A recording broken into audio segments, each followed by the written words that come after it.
阿秋月特登買咗隻好生猛嘅老烏雞，借口話要燉湯補身俾陳老闆飲。等阿陳老闆走咗之後呢，佢將個烏雞頭留低，用滾水猛火去烚。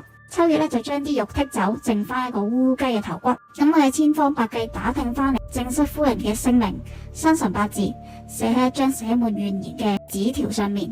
咁秋月就用盡氣力擘開嗰個黑色嘅烏雞嘴，將正室夫人嘅字條死死咁攝落去，對住個烏雞頭念嗰段咒語。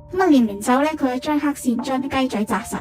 因為小三本身就係陰暗之人，佢將烏雞頭收埋喺床底最深處永無陽光照射嘅老鼠窿隔籬。